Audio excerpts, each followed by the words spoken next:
S'il doit quitter ici à 1h du matin, il est quitté à 1h du matin.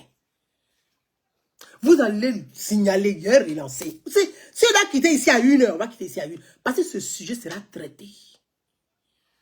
Vous parlez de quoi? Vous parlez de quoi là? Vous permettez de dire, Rachel Keke a été députée en France. Alors, et puis quand on vient là, mais vous êtes gonflé et kilotté. Vous êtes gonflé et kilotté, cher monsieur. Oui, quand on va à l'aéroport, demandez aux policiers. Ah non, ce sont les policiers qui vous renseignent que les Ivoiriens qui rentrent en Côte d'Ivoire là, ils ont la double nationalité. Et alors? Et alors? Ça vous regarde? Ce sont des Ivoiriens de sang. Votre problème, vous dites. Ils ont pris la nationalité libanaise. Ils sont combien d'Ivoiriens que la nationalité libanaise? Ils sont combien d'Ivoiriens que la nationalité marocaine? Ils sont combien d'Ivoiriens que la nationalité syrienne? Ils sont combien d'Ivoiriens que la nationalité turque? Ils sont combien d'Ivoiriens que la nationalité qatarienne ou qatarienne? Ils sont combien d'Ivoiriens que la nationalité saoudienne? Ils sont combien d'Ivoiriens que la nationalité algérienne? Ils sont combien d'Ivoiriens que la nationalité égyptienne? Vous faites partie du siècle de la Ligue arabe. Vous parlez de quoi? À un moment donné, là, prenez pas les Ivoiriens pour vos... Hey! Vous parlez à qui? À des Ivoiriens éclairés comme nous. Tout le monde n'est pas dans l'obscurantisme et dans l'obscurité. On va vous éclairer. On va éclairer nos compatriotes. La question n'est pas une question de vrais Ivoiriens. Mais c'est une question de survie. C'est une question de survie. Et la place de l'Ivoirien, je répète et dis, de l'Ivoirien du Nord, de l'Ivoirien du Sud, de l'Ivoirien de l'Est, de l'Ivoirien de l'Ouest, de l'Ivoirien du Centre. La place de cet Ivoirien dans une Côte d'Ivoire submergée par l'immigration incontrôlée ou incontrôlable. C'est de ça qu'il est question.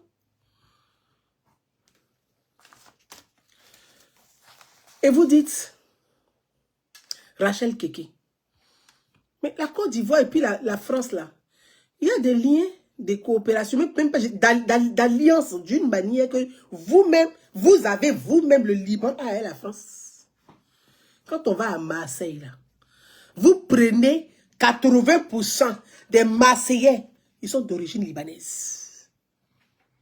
80% des Marseillais sont d'origine libanaise. Oui, Marseille. Marseille. Je ne vais pas rentrer dans ce débat-là. Parce qu'avec vous, je ne pense pas que ce niveau de débat, vous ne pouvez pas l'atteindre. Donc, je ne vais pas rentrer dans ce débat avec vous.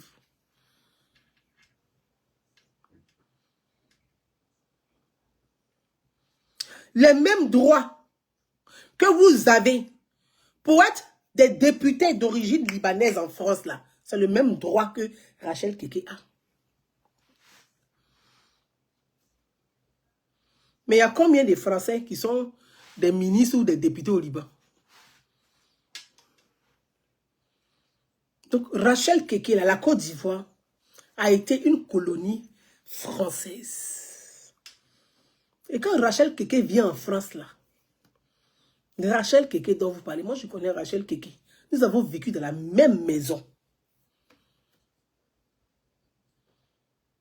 Je la connais, je l'ai vécu dans la même maison. On n'avait même pas encore CB.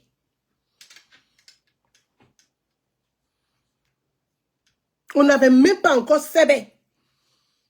Et puis on s'est débrouillé pour aller Jossi sans bogo.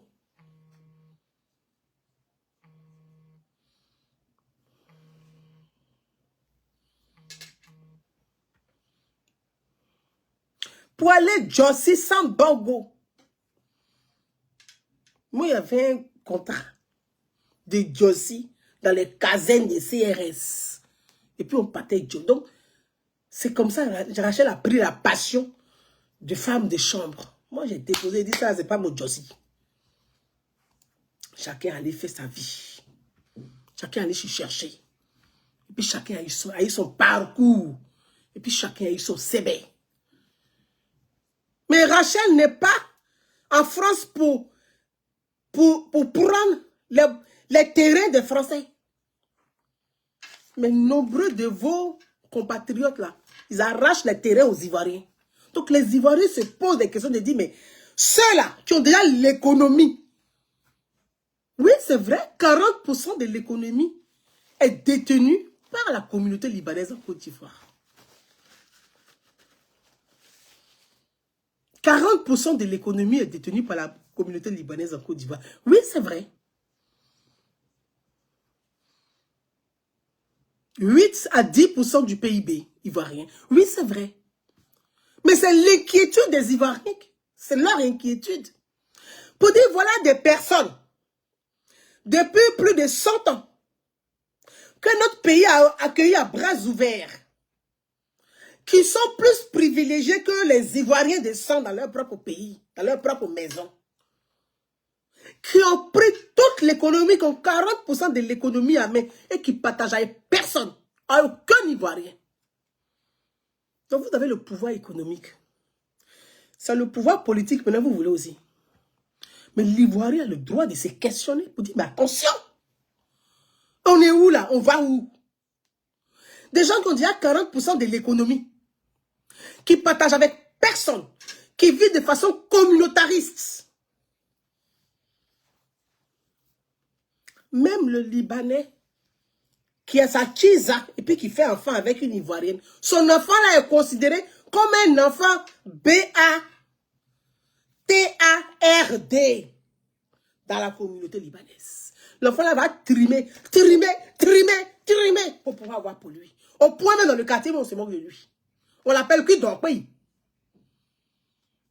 On l'appelle qui dans le pays, tellement que vous le rejetez. Il y a combien de Libanaises qui ont épousé les Ivoiriens?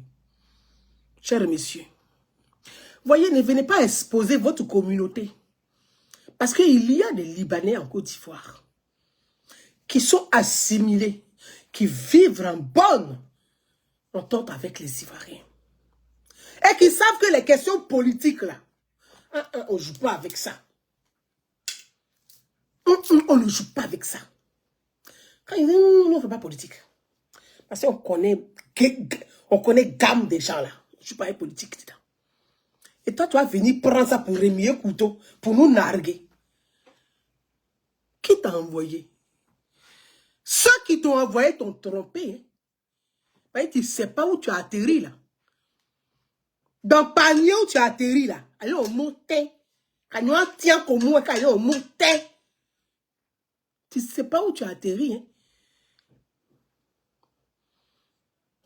Non mais... Le français que tu parles là, le français peut marier une Ivoirienne et puis il fait enfant avec elle. Moi-même, mon cas. Une Ivoirienne va épouser un Français. Il y en a beaucoup. Un Ivoirien va épouser une Française. Ils sont nombreux. Donc, il y a un lien qui est tellement fort. Le lien là, ils ont tissé un lien qui est très fort.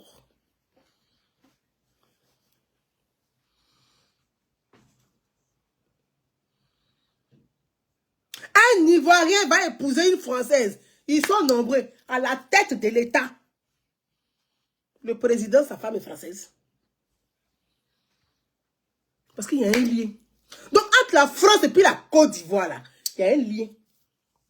Donc, quand tu as pris Michel Gbagbo, pour exemple, là, un Ivoirien a épousé une Française, une Nantaise. Ils ont eu un enfant. Ils s'appellent Michel Gbagbo. Laurent Gbagbo, là, la mère de Michel est nantaise. Elle est de Nantes. Moi-même, je la connais.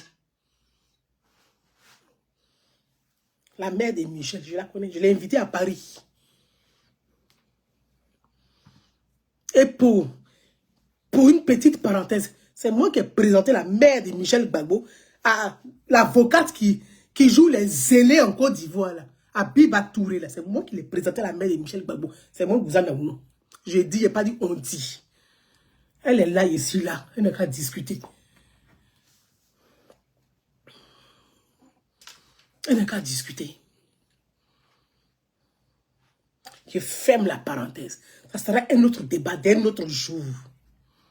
Je ne vais pas rentrer dans les détails pour l'instant. C'est pour ça qu'elle commence à faire ces wourou là. Il dit, hey, toi-même qui parles là, est-ce que tu es ivoirienne? Point d'interrogation. Et puis il m'assoit, il la regarde.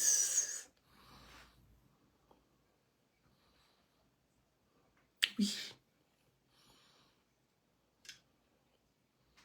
Monsieur, les Ivoiriens sont fatigués. Laissez les Ivoiriens se retrouver, se réconcilier. Laissez les Ivoiriens s'embrasser. Les guerres qui sont passées entre nous là, nous-mêmes les Ivoiriens là, laissez-nous tranquilles, on va se réconcilier. Parce que plus vous nous divisez, plus vous avez de la place. C'est votre stratégie. C'est votre stratégie. Comme je le dis.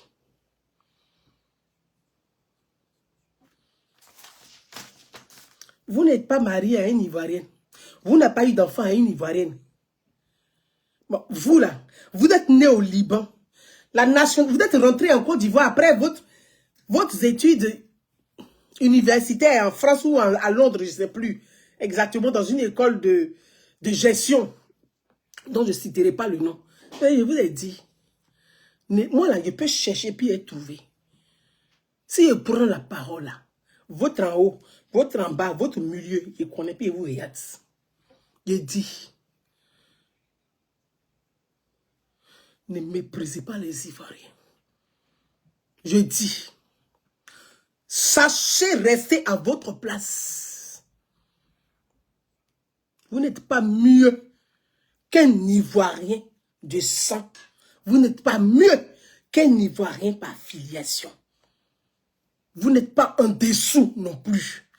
Mais sachez rester à votre place. C'est de ça qu'il est question. Sachez rester à votre place. Votre liberté s'arrête là où commence celle des Ivoiriens. À un moment donné là, c'est bon. C'est quoi? C'est quoi? Vous êtes né au Liban. Votre grand-père a fait 300 ans en Côte d'Ivoire. Vous n'avez pas une affaire avec une Ivoirienne. Vous n'êtes pas marié à une Ivoirienne. Bon.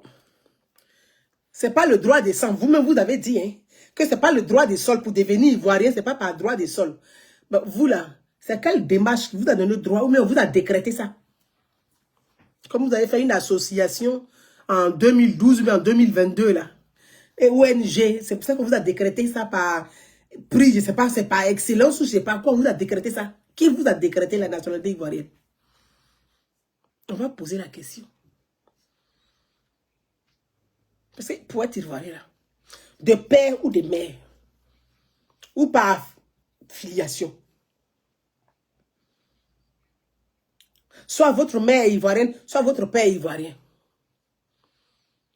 Donc, par acquisition, ou soit vous avez épousé une Ivoirienne, ou vous avez eu un enfant avec une Ivoirienne ou un Ivoirien. Vous n'avez pas d'enfant avec Ivoirien. Vous n'êtes pas marié à une Ivoirienne. Vous êtes né au Liban. Votre grand-père a fait 300 ans en Côte d'Ivoire.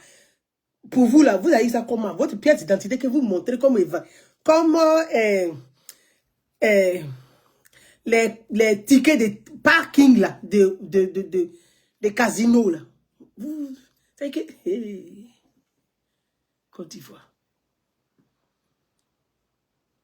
Hey. Hey. Côte d'Ivoire. Hey. Vous parlez de quoi? Personne ne vous empêche. Parce que les exemples que vous avez soulevés là, vous ne devez même pas soulever ça. Et puis ne soulevez plus ce genre d'exemple.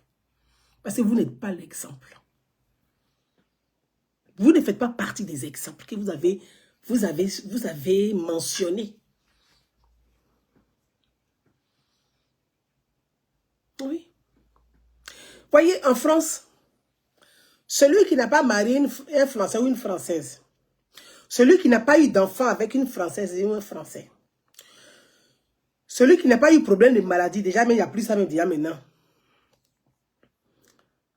Celui qui a duré, qui a fait 10 ans, plus de 10 ans sur le territoire français, là,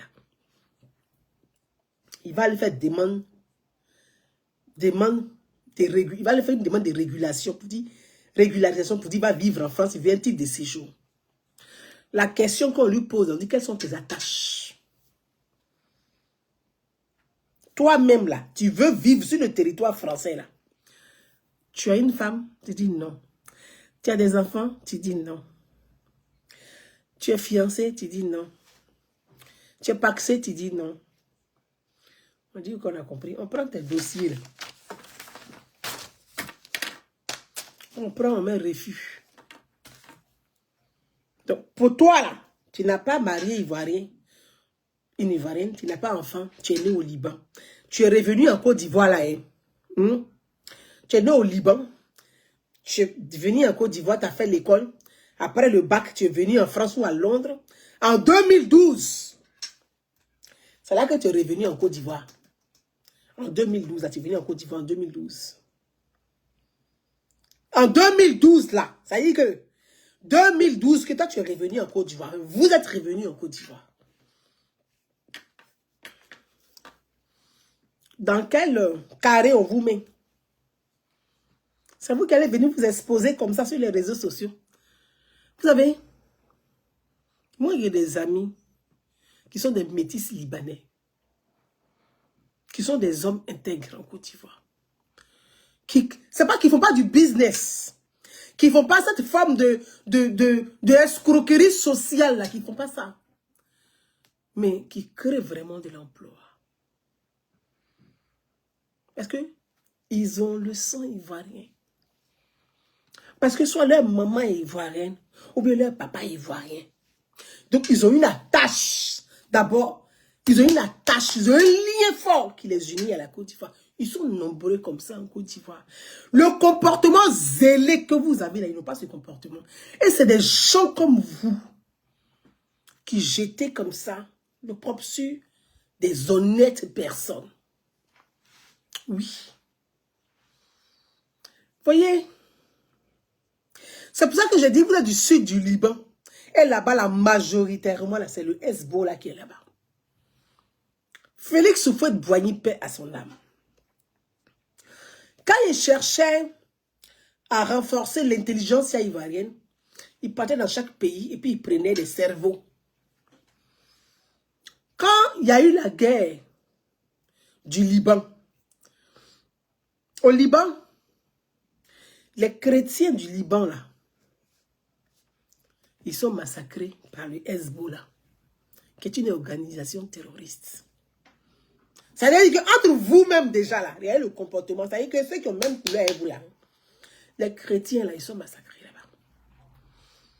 Et Houphouët-Boigny a fait de la Côte d'Ivoire terre d'asile pour les chrétiens qui étaient pourchassés au Liban, donc dans le Moyen-Orient. Et quand il y a eu des Ivoiriens qui disaient, mais papa Houphouët, non, non. Mais les gens, quand tu fais rentrer beaucoup, là, demain, on sera submergé. Houphouët disait, le choix concernant les pays du Golfe, il faut choisir les Arabes chrétiens. Parce qu'ils savent vivre avec les gens. Mais les Arabes musulmans, ils sont communautaires, communautaristes. Ils ne savent pas vivre avec les gens. Pire, nos propres frères africains, qui sont, c'est-à-dire notre propre frère noir, qui sont musulmans comme eux là, ils les considèrent comme des esclaves. Parce qu'ils considèrent qu'ils ne sont pas comme eux. Et pourtant, ils prient, ils ont la même religion. C'est ça le problème avec vous. Nos propres frères, qui sont des mêmes là et nous là, vous considérez que ceux-là, ils ne doivent pas prier avec vous. Excusez-moi. Excusez-moi.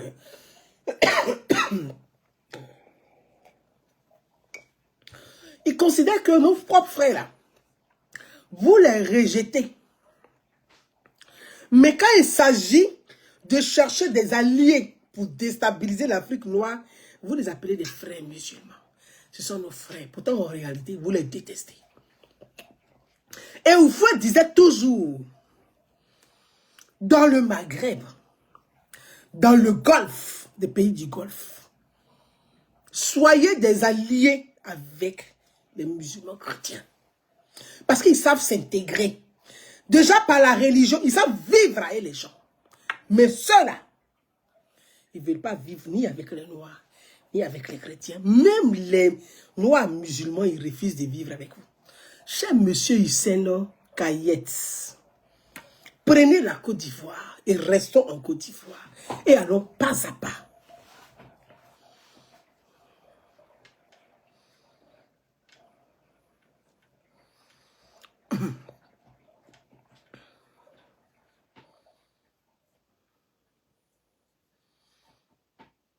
Il y a des mosquées libanaises en Côte d'Ivoire. C'est-à-dire qu'un pays hôte qui vous a accueilli là, vous avez des mosquées. Et puis les Ivoiriens là, les Ivoiriens musulmans là, ils sont interdits de ces mosquées. Ils ne doivent pas mettre les pieds là-bas. Vous, qui avez déjà l'économie, 40% de l'économie, qui vivez entre vous de façon communautariste, qui ne partagez même pas, c'est-à-dire que vous avez des mosquées où les Ivoiriens n'ont pas le droit d'y aller, d'y rentrer. Vous voulez maintenant prendre le Parlement. Quelle est la place de l'Ivoirien dans ce pays submergé par tous ces défis dont je viens de citer? C'est de ça qu'il est question. Ce n'est pas la question des vrais Ivoiriens, pas faux Ivoiriens. Ce débat, ça, là, ça ne nous effraie plus. Ça ne fait pas peur à un Ivoirien. Débat, ça, là, ça ne fait même pas peur. En Côte d'Ivoire, moi, je dis aujourd'hui à tous les Ivoiriens musulmans, vous voyez une mosquée libanaise, vous enlevez vos chaussures, vous rentrez là-bas. Vous partez prier, venez chez vous. Maintenant, s'ils disent qu'ils ne peuvent pas prier avec vous, eux, ils vont sortir et puis vous restez là-bas.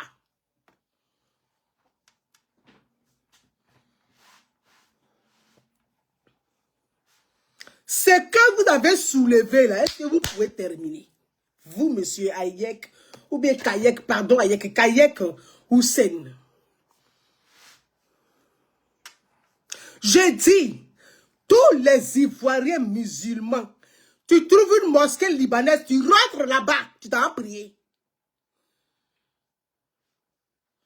Tu trouves une mosquée marocaine, tu rentres là-bas, tu enlèves tes chaussures, tu t'en vas prier. C'est maison de Dieu, tout le monde doit rentrer. Aïe.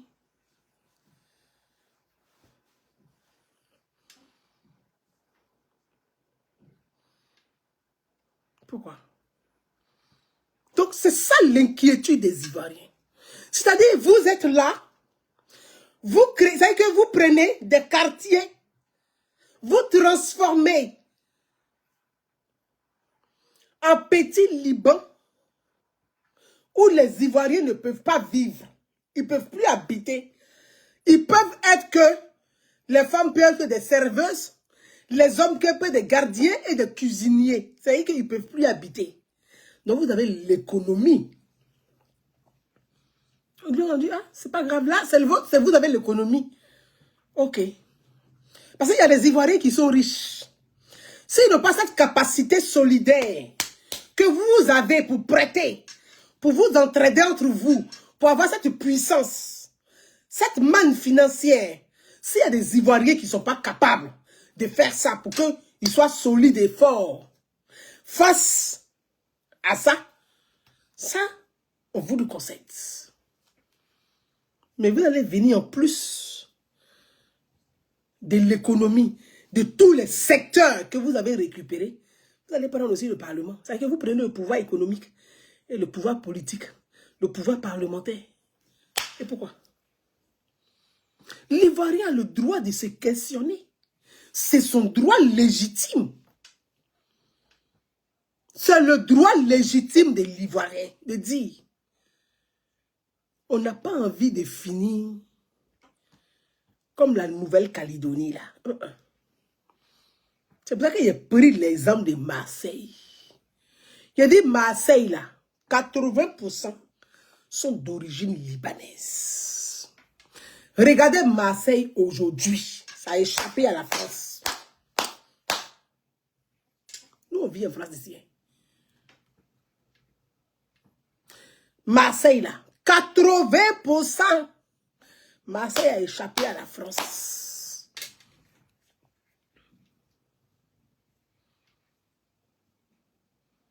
Mais quand vous allez en Nouvelle-Calédonie, là, ceux qui sont là-bas, là, si vous foutez votre nez dans leur affaire, ils sont des liés là-bas.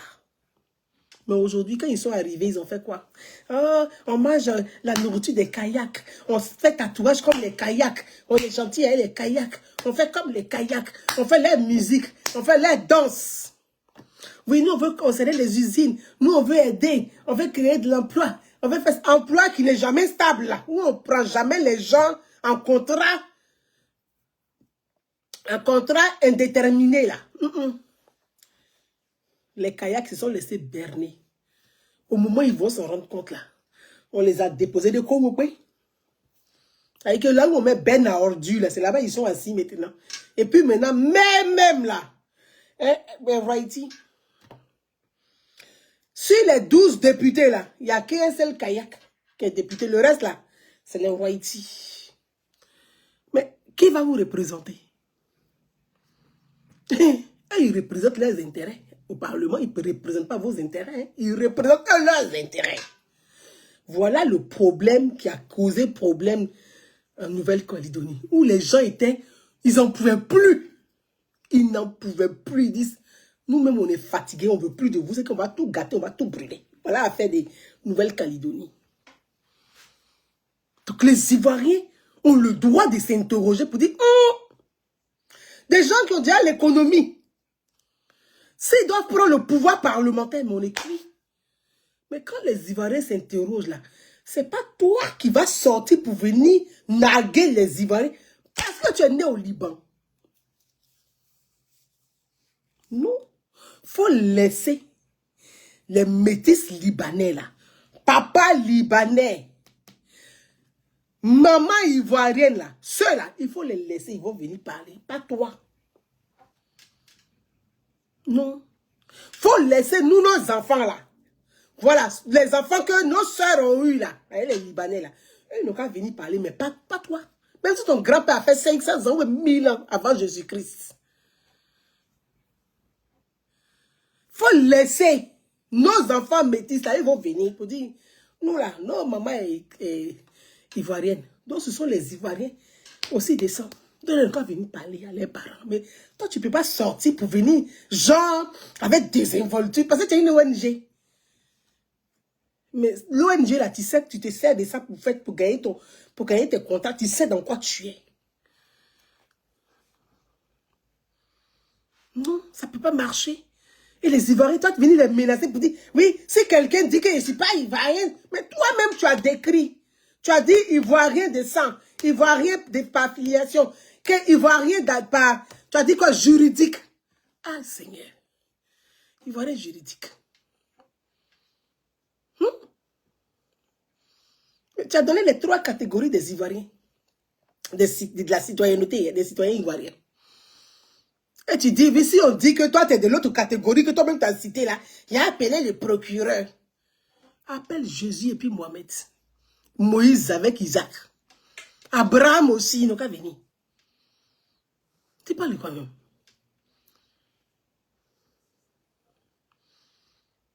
Tu parles de quoi?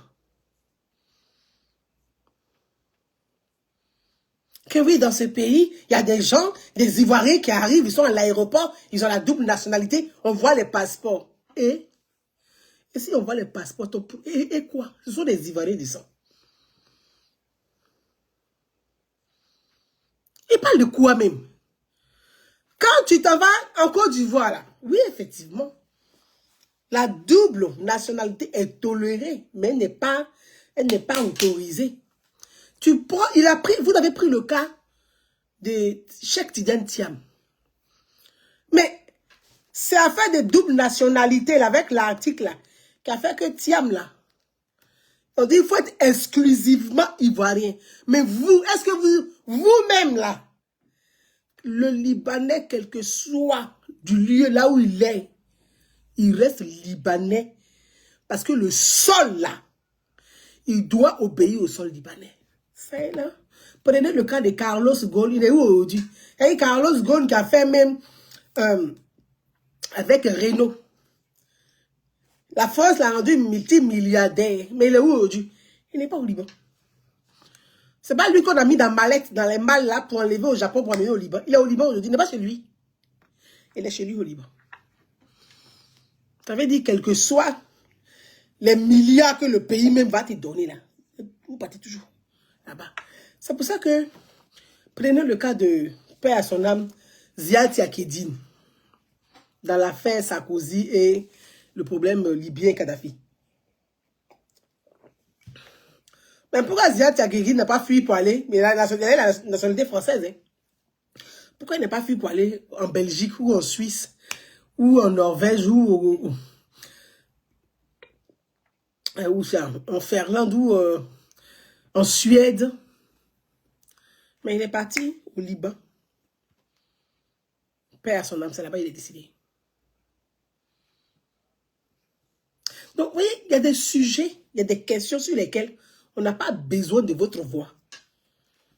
Parce que vous allez nuire à des honnêtes enfants qui n'ont rien à voir avec votre mentalité méprisante. Vous voulez jouer, c'est-à-dire qu'il y a un cynisme avec lequel vous voulez jouer. Moi, j'ai déjà vu ça arriver. Vous voyez, quand je disais à mes frères, vous voyez, lui là,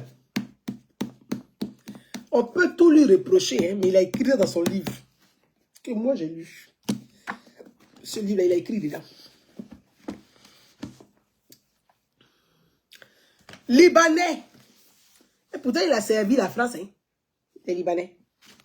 La première page, là, écrit là, c'est racines libanaises, sa fierté libanaise. Monsieur, c'est ça qu'on appelle l'ivoirien. On dit l'ivoirien d'abord. Parce que malgré que c'est la France qui a fait de lui ce qu'il est là, les premières pages là, c'est hommage au Liban. Et puis il a expliqué comment les Libanais s'installent dans les pays africains. Ça est dans ce livre-là. Si tu as lu ce livre-là, la partie comment les Libanais s'installent dans les pays africains, vous allez tout comprendre, la stratégie. Ils expliquent. Leur méthode, c'est une méthodologie, c'est une stratégie, c'est planifié.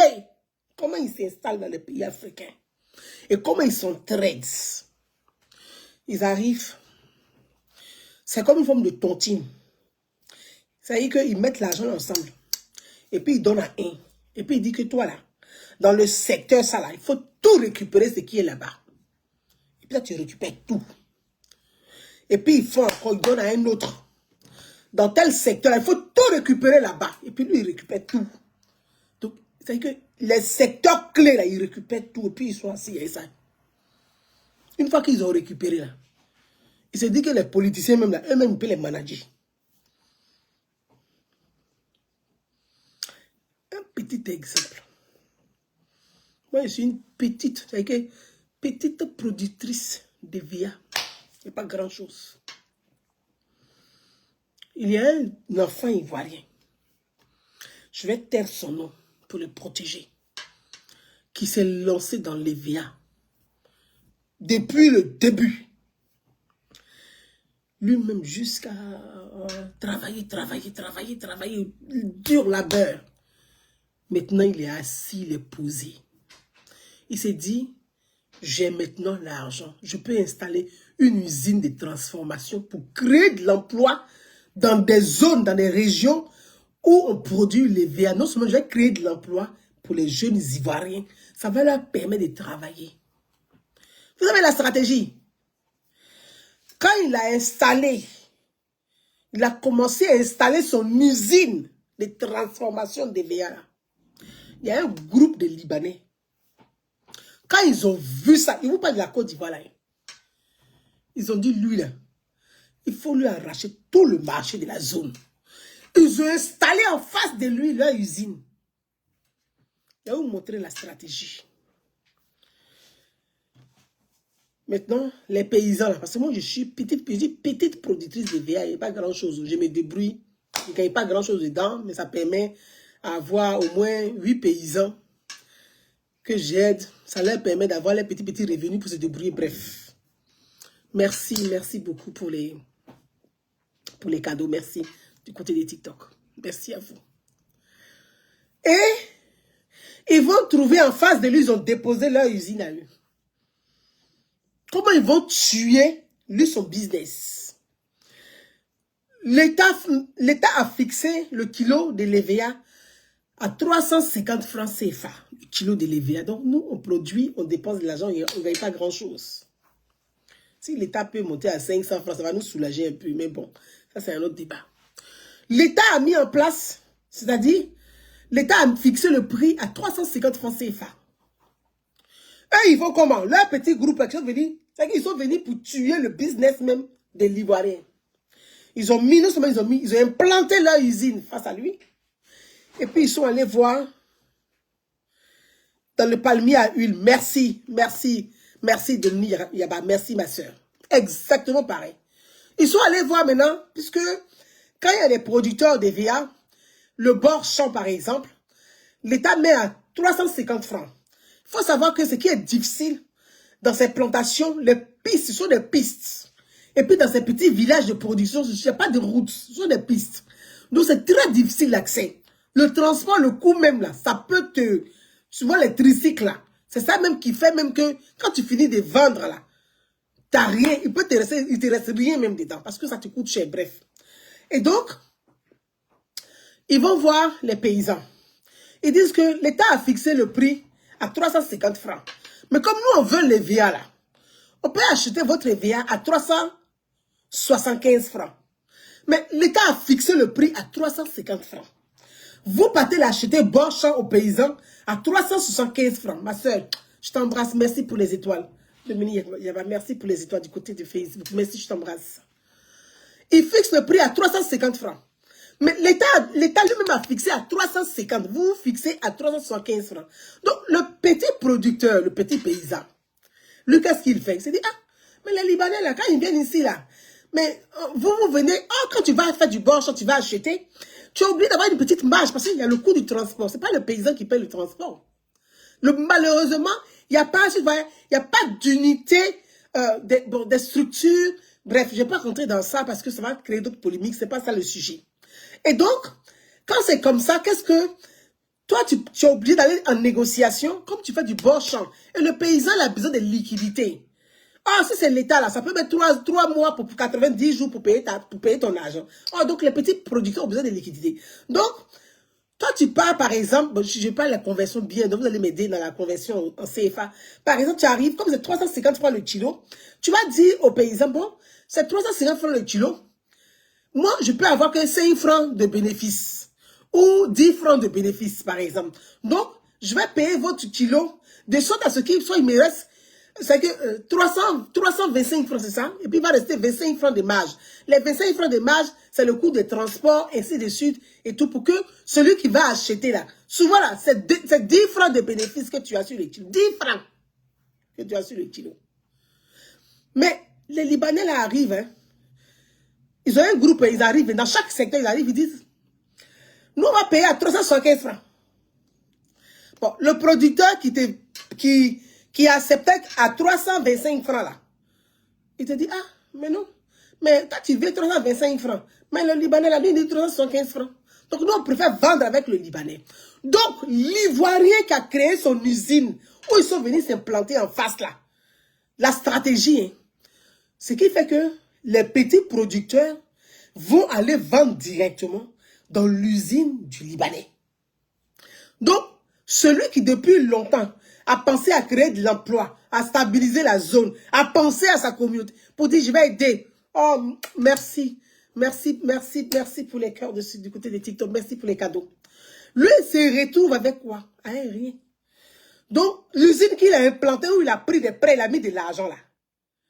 L'usine est en train de mourir.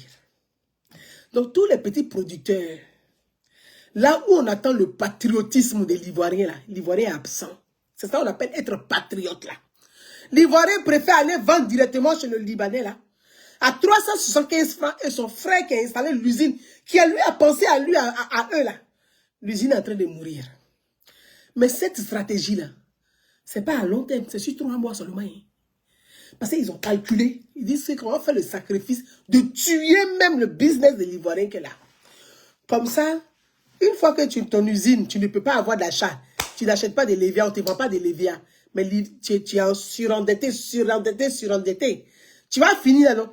C'est les mêmes qui vont venir te trouver pour dire qu'ils vont acheter ton usine. À bas prix. Donc, tu es tellement surendetté que tu vas vendre ton usine à bas prix. Quand ils ont fini de clôturer le système là, ils vont retrouver les paysans pour leur dire que l'État a fixé le prix à 350 francs. Eux, ils vont payer ça maintenant à 325 francs. Le prix que l'Ivoirien venait acheter avant là. Tu n'as plus de choix. L'Ivoirien, lui, il a déjà fermé son usine. Il est passé à autre chose. Il est parti. Tu as tué ton frère. Tu as tué son business. Il a tout perdu. Toi, maintenant, là, tu deviens maintenant le marche-pied. Tu n'as pas de choix. Moi, là, ici, dans l'EVA, je connais.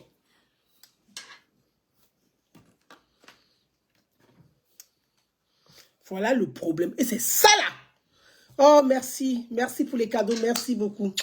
Merci pour les cadeaux de TikTok. C'est ça, là, qui est la souffrance de l'Ivoirien. Et c'est pas que l'Ivoirien. C'est dans chaque pays africain. Donc, on a des vrais défis. On a des vrais enjeux. Donc, au-delà même de ces Libanais véreux, on a les Chinois qui font pareil. Les Russes même, oulala. Mais eux, c'est un autre débat. Les Chinois là, eux, ils prennent tout. Le sous-sol là, d'ailleurs, vous êtes assis comme ça là, mais en bas là, il n'y a plus rien. Un matin, ça va faire vlogo. Ils ont popé en bas, ils ont tout récupéré, tout récupéré, tout récupéré. Donc, chers messieurs, l'angoisse, l'inquiétude des Ivoiriens est légitime. Donc, quand les Ivoiriens sont angoissés, quand ils sont inquiets, quand ils parlent de ces questions, ce n'est pas à vous de sortir de cette façon-là, désinvolte, de venir parler aux Ivoiriens pour leur dire qu'ils n'ont rien à dire. Mais s'ils ont à dire, ils parlent de leur survie. Ils parlent de la préservation de leur patrimoine, de l'héritage qu'ils vont léguer à leurs enfants. Si l'Ivoirien n'a plus rien demain, il va où?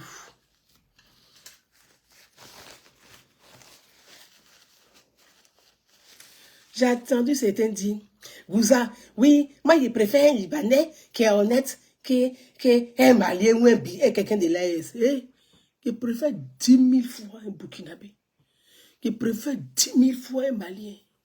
Je préfère 10 000 fois un Guinéen. Je préfère 10 000 fois un Sénégalais.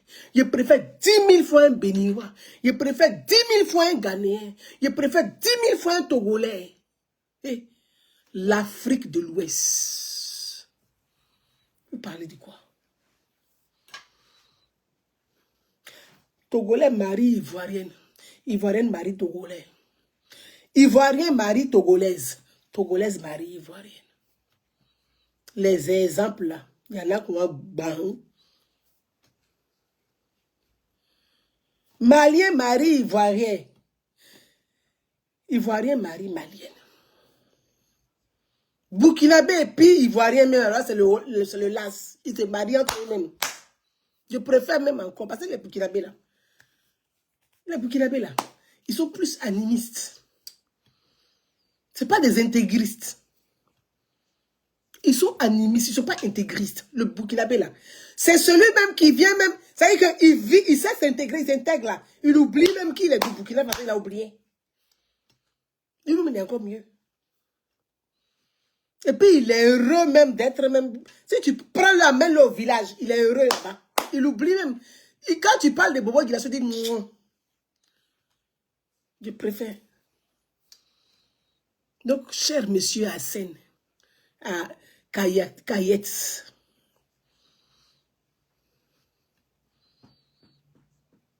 S'il vous plaît.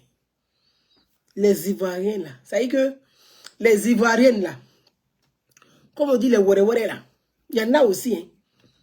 Mais ça, c'est aussi notre charme. Ça veut dire que la femme ivoirienne là, c'est pas une femme qui est repliée sur elle. L'ivoirien n'est pas un repli. Il n'a pas le repli identitaire en réalité. C'est les événements et c'est des faits qui font qu'à un moment donné, la manière là, tu te dis, moi là, il donne, il prend des coups, il essaie de me protéger un peu, puis tu te cales comme ça. Ça ne veut pas dire que l'Ivoirien est xénophobe. Ça ne veut pas dire que l'Ivoirien n'aime pas l'étranger.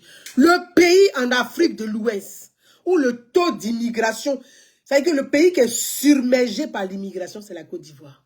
On ne peut pas traiter ce pays d'un pays xénophobe. Donc, ce discours de dire, ils sont xénophobes, hey, on est xénophobe bien.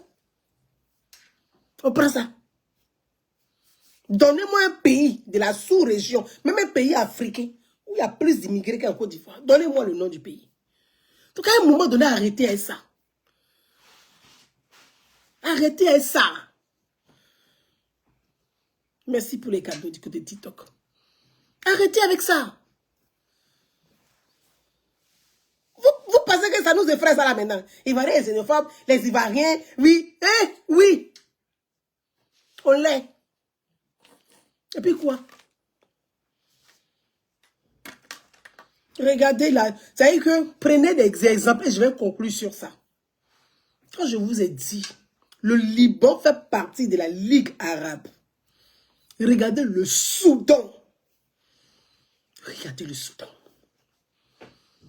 Regardez la souffrance de nos frères qui ont la même couleur de peau que nous au Soudan. Mais les groupes qui les attaquent, là, ils sont financés par qui? Ils sont financés par qui? Par certains groupes du Golfe. C'est eux qui vont armer les gens, les financer pour venir attaquer les Noirs. Pas parce que c'est des questions de branches religieuses. Pourtant, c'est la même religion, c'est l'islam. Mais il y a plusieurs branches. C'est bien qu'il y a parlé des chiites et des sunnites. C'est pas une question. C'est que ils viennent là. Si c'est que la terre où ils sont là, le sous-sol est riche. Donc, on provoque des tensions. On va armer des gens pour les dégager de là. Et puis, on va exploiter le sous-sol. C'est ce qui se passe au Soudan. C'est-à-dire qu'ils s'en foutent. Mais tout le monde sait. Prenez tous les rapports. Le Qatar n'a pas de pétrole. Le Qatar que vous voyez, il n'a pas de pétrole. Leur richesse, là, ils tirent ça de l'or. Mais il n'y a pas l'or au Qatar. Ils enlèvent l'or là où? Question. Le Qatar que vous voyez là. Et puis vous voyez Dubaï, ça brille, de buildings. Ils n'ont pas de pétrole. Ils n'ont pas l'or. Mais c'est l'or qui fait leur richesse. Ils enlèvent l'or là où? Il faut que les Africains, là, vous appreniez la géopolitique et comment les choses fonctionnent. Sinon, là, on va finir sur le continent, on ne va pas croire. Oui. Donc, la question des Ivoiriens est légitime.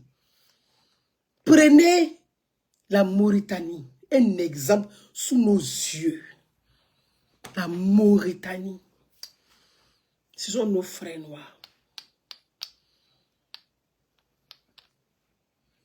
Mais aujourd'hui, là, le Parlement mauritanien là, est rempli de Libyens, de Syriens, d'Algériens. C'est que les Noirs, là, on ne veut même plus les voir au Parlement. C'est ça là qui fait peur à l'Ivoirien. Et puis dit, on n'est pas prêt pour ça là. Et c'est notre droit d'être inquiet. Quand tu as sorti de là, paka, venir te planter. Hey, faut rester à ta place.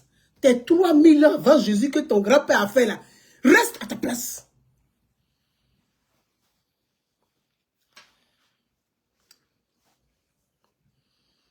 Reste à ta place, t'es. Tout l'or de l'Afrique de l'Ouest aujourd'hui, là, ça y est au Qatar.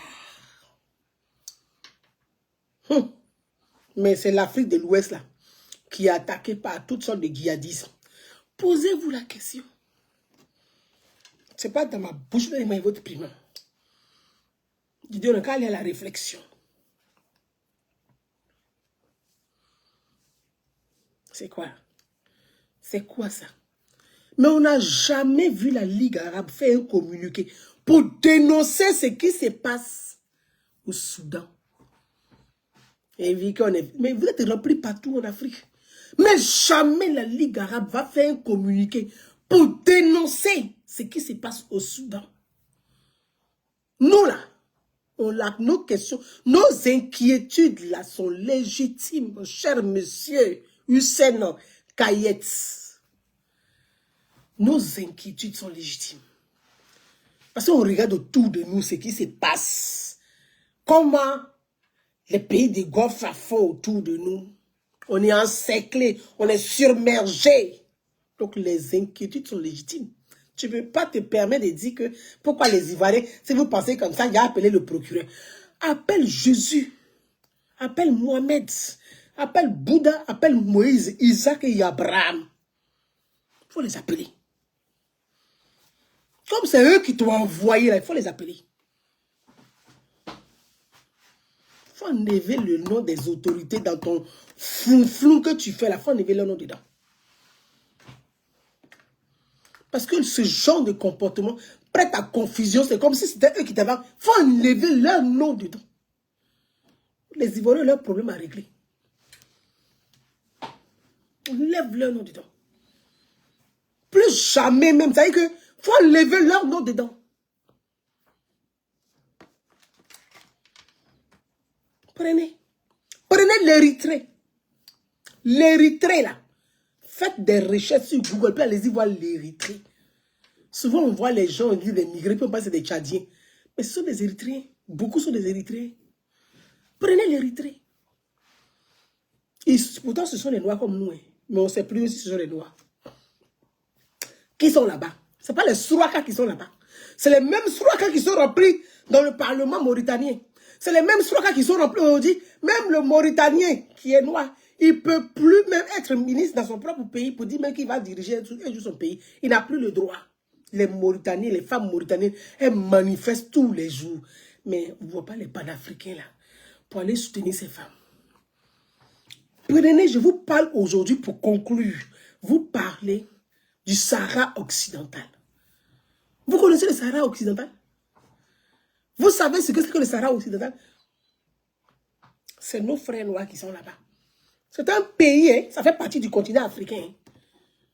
Mais avant, là, c'était le Maroc et l'Algérie qui se sont battus dessus. Parce que les ressources du Sahara, là, quand on parle de la richesse du Sahara, là, gaz, pétrole, ce que l'Algérie, pour dire la relier le gaz, à les matières premières, là, c'est le Sahara occidental. C'est dans ces négociations-là. C'était avec la France. Ces batailles de ça, là, ils sont dedans. Ça, c'est un autre sujet, j'ai traité un jour. Mais le Sahara occidental, là, depuis là, on ne leur donne pas leur indépendance. Aujourd'hui, là, c'est le Maroc qui a mis la main sur ce Sahara occidental. C'est le Maroc qui a mis la main dessus. C'est-à-dire que les ressources, là, le Maroc est assis dessus. Les Noirs se battent tous les jours, ils manifestent tous les jours, ils crient tous les jours, leur souffrance. Il y a pas, vous avez vu les Noirs parler d'eux? Même l'Union africaine, ils parlent d'eux. Est-ce que vous qui m'écoutez là, vous savez que le Sahara occidental, là, ce sont vos frères noirs qui sont là? Est-ce que vous le savez? C'est ça l'histoire de l'Afrique noire. Mais ça là, ce sont les mêmes gens des ligues arabes là, c'est eux qui sont en train de nous fatiguer comme ça. Mais le Liban fait partie de la Ligue arabe. Pourquoi vous ne dénoncez pas? Tous ces comportements, tout ça, vous ne dénoncez pas. Parce que moi là, cousin ou je vis en France. D'accord?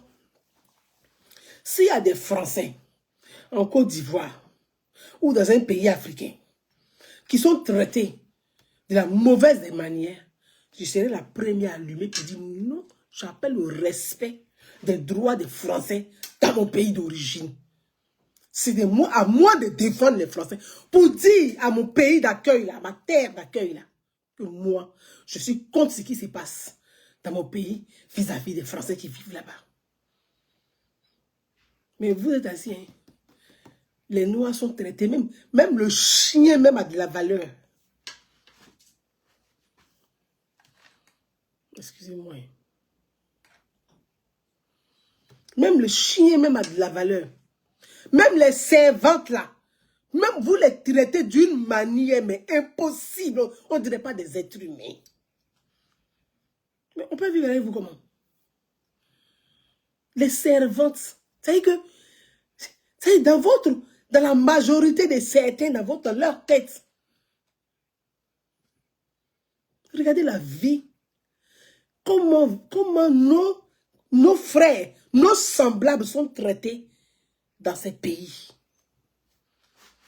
Mais combien qui allume sa caméra pour dénoncer? Parce que derrière, là, le Hezbollah est une armée militaire islamique. Donc chacun a peur. Il n'y a pas quelqu'un pour parler. C'est à cela qu'on va donner le pouvoir législatif. Qui finance. Maintenant, ils ont décidé de financer, parce que c'est une branche, il y a une branche militaire, le Hezbollah, et puis il y a une branche politique. Maintenant, la branche politique va financer maintenant leur petit relais dans les pays africains, là, pour s'implanter, pour venir chier sur notre tête. On parle de ça, toi, tu as sorti de quelque part, là, pour venir parler, genre, oui, il y a les Ivoiriens de sang, il y a les Ivoiriens de filiation, et puis il y a les Ivoiriens de documentation, même comment il appelait ça, même de papier. Il y a des mots là. Il ne faut plus parler dans notre affaire. Il ne faut plus parler dedans. Il faut rester à ta place. Tu as compris que oui, comme j'ai fait de l'humanité. Mais si c'est ça là, c'est que le président, le directeur de l'ONU, il va être président en Afrique. Parce que l'ONU vient aider toujours les Africains. Hein? Si c'est à cause de l'humanitaire que tu fais là, moi-même j'ai fait humanitaire. Si c'est ça là,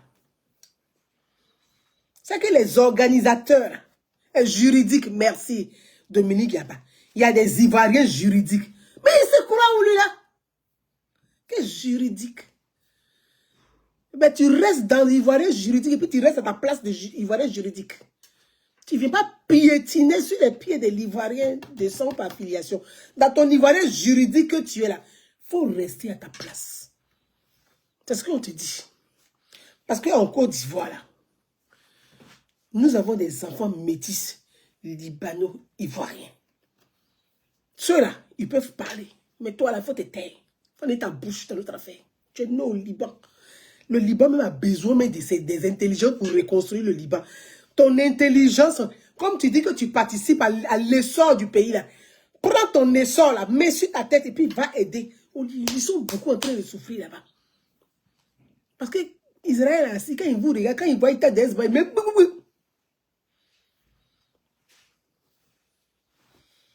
va.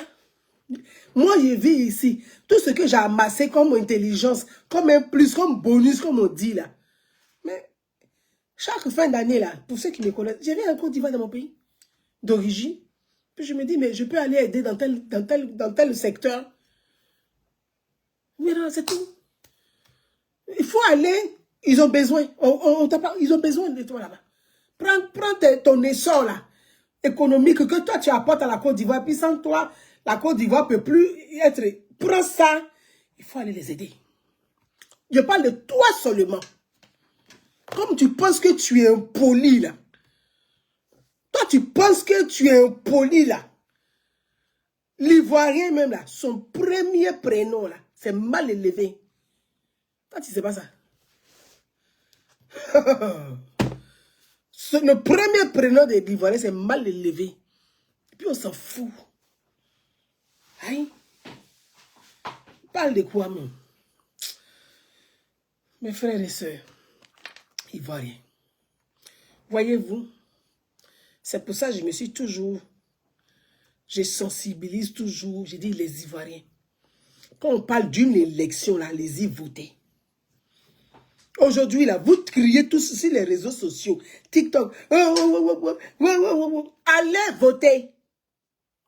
Lui, là, seulement, là, même si c'est mouche qui est face à lui, oubliez les casquettes politiques. Vous tous, mettez-vous derrière un seul et puis...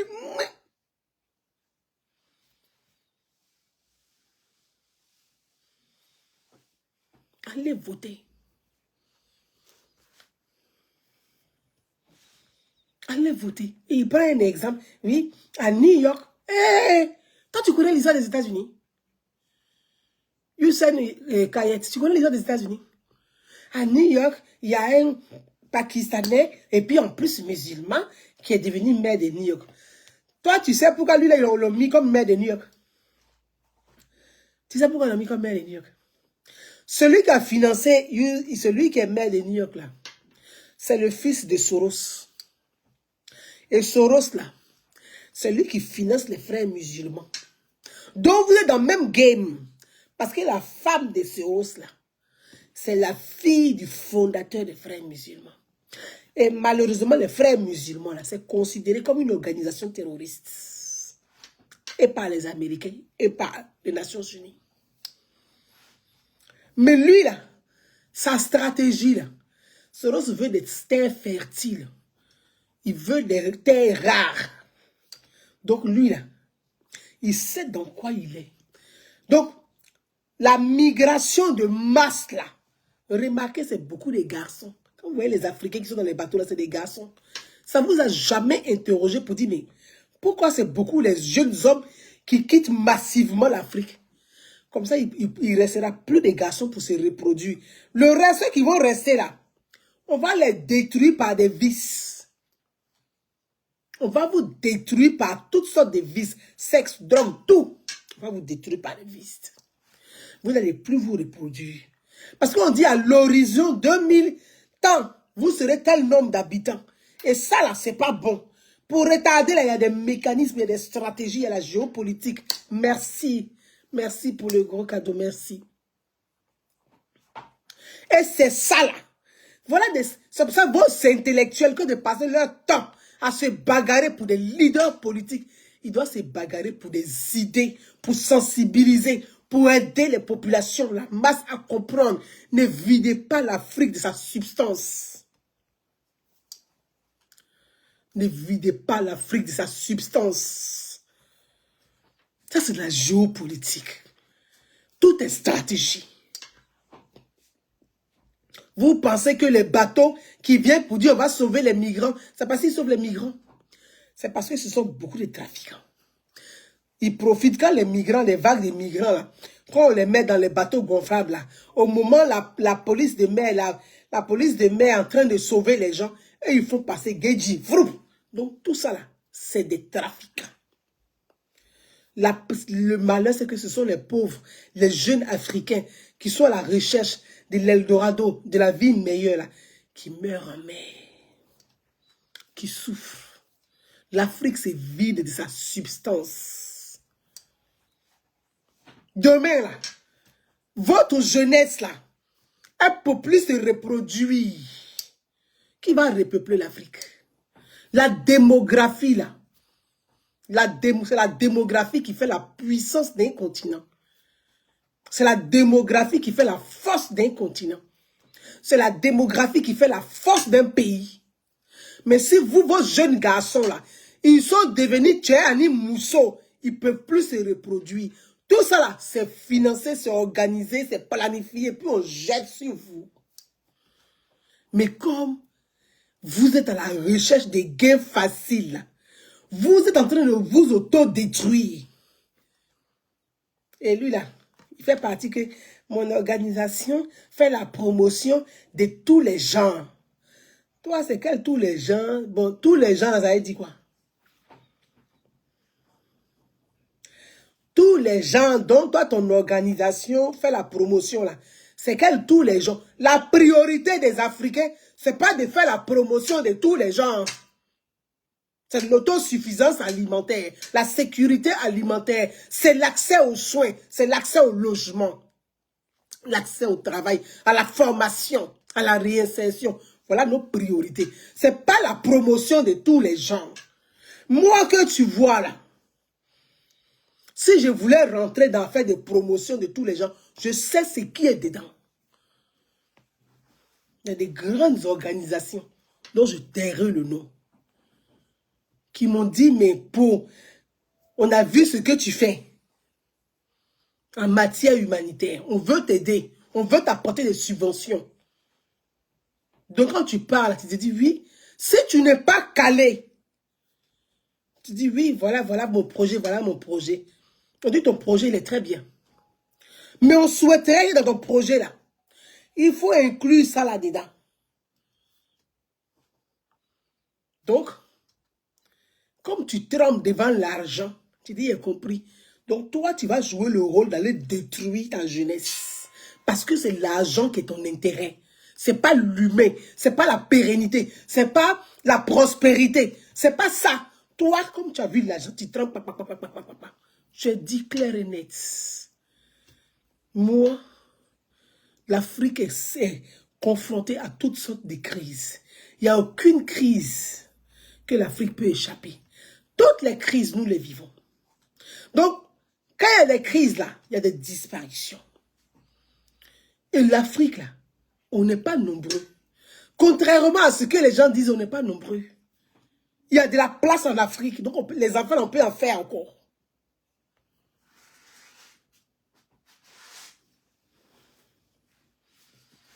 On peut faire des enfants encore parce qu'il y a la place en Afrique. Il y a des pays même là où il y a de l'espace. Donc on ne peut pas dire que les Africains, non, il n'y a rien, ils n'ont qu'à faire les enfants. Quand il y a élection ici, voilà le problème. Les gens meurent. Ici, voilà le problème.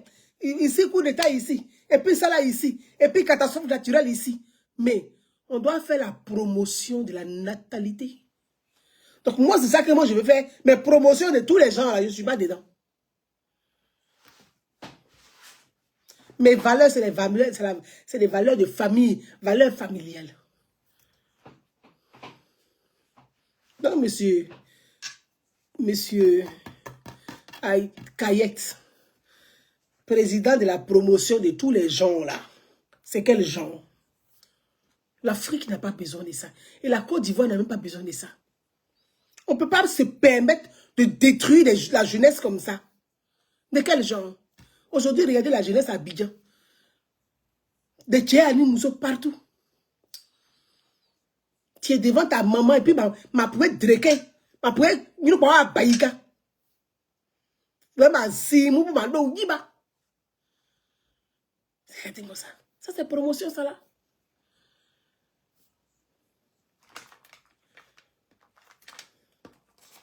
Pour gars, ouais, nous non,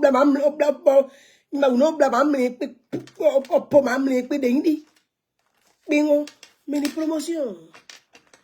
Promotion de tous les gens là, là. Moi, je ne fais pas promotion de ça là. Si c'est ça là, Ayawori n'y a gardé. Take. Si c'est ça là, Ayawori ta. Mais vous allez voir, il y a de nombreux artistes ivoiriens qui font promotion de tous les gens. Parce que Wori Bala. Donc, ils s'en foutent, même si ça peut détruire la jeunesse. Et ce n'est pas leur problème. Mais l'avenir de cette jeunesse-là, c'est quoi? Quelle est la place de cette jeunesse demain? Dans 10 ans, dans 15 ans. Je ne dis même pas 20 ans. Parce que dans 5 ans, dans 10 ans, cette jeunesse devient quoi? Nous, voilà nos priorités. Voilà nos priorités. Chers frères et sœurs ivoiriens, j'ai été très long, je vais m'arrêter là pour ce soir. Mais les élections législatives, c'est le 27 décembre prochain. C'est pour ça que j'exhorte tous les Ivoiriens. J'exhorte toutes les Ivoiriennes. Allez voter. Qui va vous représenter à l'Assemblée nationale? Bavardez, passer TikTok là. Allez voter. Allez voter. Et ça a toujours été ma parole. Je dis, si tu ne choisis pas, quelqu'un va choisir pour toi. C'est pas ça qu'on est déjà aujourd'hui là.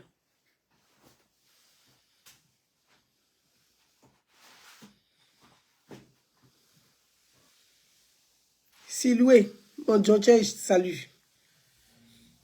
C'est pas ça on est dedans aujourd'hui.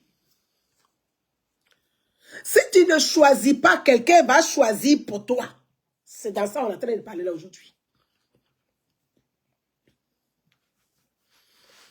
Ta soeur, Yaba, je t'embrasse, merci. Merci à toi. On vous dit allez voter. Quand on parle de ça, c'est vous qui parlez des leaders politiques. Et puis Djomondé, et puis Djomondé, et puis Djomondé. Une élection législative, c'est la clé de la vie politique et de la vie de la nation. Une élection législative, c'est la clé de la vie de la nation. Ce n'est pas l'élection présidentielle qui est la clé de la vie de la nation, mais c'est l'élection législative qui est la clé de la vie de la nation.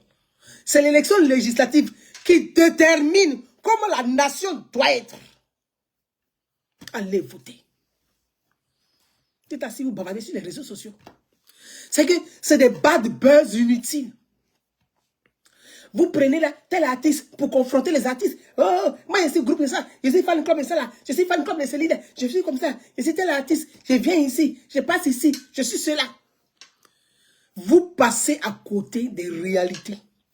Vous passez à côté des enjeux.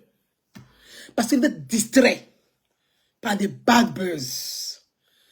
Mais maintenant, vous voyez sur les TikTok, là, vous envoyez vidéo, Liboulou, je ne sais pas c'est quoi que Liboulou, là. Liboulou. Si vous ne votez pas, mais Liboulou va choisir pour vous. Hein? C'est ça qui est la question. Et quand on vous parle, ah, tu manges avec le pouvoir, mange et puis toi. Mais pourquoi vous tremblez maintenant sur les panels TikTok? Pourquoi vous tremblez maintenant sur les panels TikTok? Pourquoi vous tremblez dessus maintenant? Puisque moi, je mange avec le pouvoir, il doit manger pour me taire. Vous savez, il faut que tu parles. Ah, donc moi, quand je parle là, c'est important. Mais tous les jours, je vous dis, allez voter. Vous êtes des citoyens ivoiriens. Pensez à la nation, allez voter. Chaque fois, je viens vous trouver. Quand il y a des élections, je dis, voilà la date des élections. Je passe mon temps. Je vous donne les informations. Je mets les dates. Je mets les adresses. Je me mets moi-même en jeu. Je vais sur le terrain. Je vous explique. Mais quand je fais ça, là, moi, j'ai le pouvoir et puis tais-toi. Mais vous tremblez maintenant sur les panels là. Vous avez, il faut que tu parles. Mais il faut que je parle. Donc quand je parle, c'est important. Vraiment. Ivoirien. Nous, on dit, c'est quand même terrible ça. Allez voter. Et c'est le 27. Pour ceux qui n'ont pas pu retirer leur carte d'électeur, le jour du vote là, regarde sur le site de la CEI, tu vas voir ton bureau de vote. Le jour du vote là, tu vas dans ton bureau de vote là, tu fais la capture déjà même. Là, quand tu vas sur le site de la CEI là, tu vois ta capture, tu vois ton bureau de vote et en même temps là, le numéro du bureau là, tu vois ton site et le numéro du bureau. Tu arrives là-bas là, quand tu montres le numéro là, on sort ta carte d'électeur, on te donne, tu vas aller voter.